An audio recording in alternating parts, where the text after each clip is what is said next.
காலை 12 மணிக்கு பாளையங்கோட்டை சட்டமன்ற உறுப்பினருக்குரிய நேர்காணல் நடைபெற்றது. 38 வேட்பாளர்கள் மொத்தம் நான் விருப்பமனு செய்திருந்தோம். உள்ளே போனதும் மாண்புமிகு தலைவர் டாக்டர் கலைஞர் அவர்களின் அன்பு புதல்வர்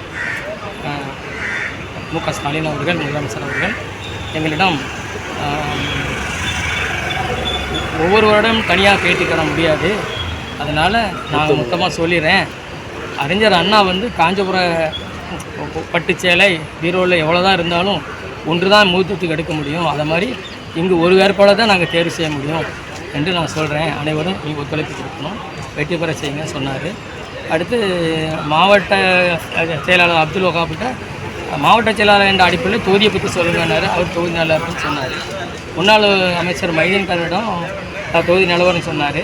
அவரும் நல்லா இருக்குது, 5000 ரூபா கொடுத்ததுன்னா மக்கள் நல்லா ரீச் ஆகிறதுக்குன்னு சொன்னார். இப்போ நான் ஒரு கொஸ்டின்ஸ் மட்டும் கேட்குறேன், நீங்கள் பதில் சொல்லுங்கன்னு சொன்னார்.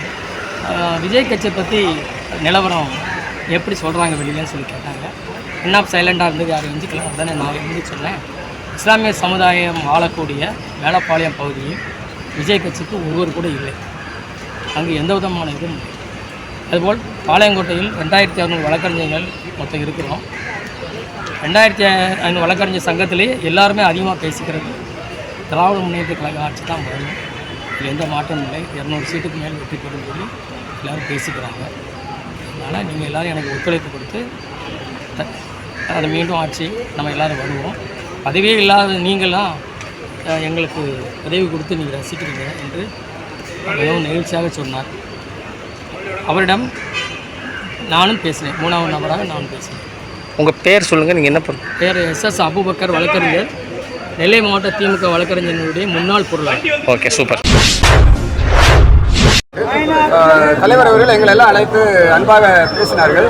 தொகுதியினுடைய நிலவரத்தை கேட்டார்கள். நாங்கள் நிலவரத்தை கூறியிருக்கின்றோம்.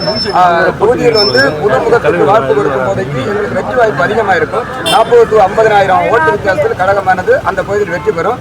கடந்த முறை திமுக தான் அந்த இடத்துல வெற்றி பெறுகிறது. இந்த முறையும் நாங்கள் வெற்றிவாகை சூடி உங்களுடைய பாதத்தில் கொண்டு சமர்ப்பிக்க என்று சொல்லியிருக்கின்றனர்.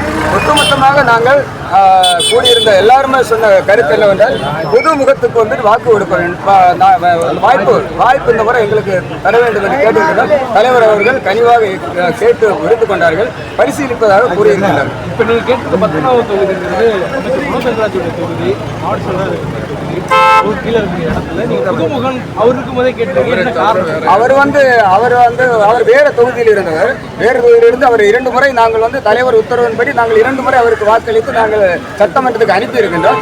இந்த முறை இந்த தொகுதியில் இருக்கிற எங்களுக்கு ஒரு வாய்ப்பு கொடுங்கன்னு கேட்டிருக்கிறோம். அவர் பரிசீலிப்பதாக கூறியிருக்கின்றார். நிச்சயமாக நாங்கள் நம்புகின்றோம் புதுமுகத்து வாய்ப்பு. இந்த புதுமுக வாய்ப்பு கேட்கறதுக்கு காரணம் அவர் வேறு தொகுதியில் இல்லை, அவர் அமைச்சராக இருந்து அவர் ஏற்கனவே ஒரு நடுவில் நீக்கப்பட்டார், அப்போ மீண்டும் அமைச்சர் கொடுத்தாங்க.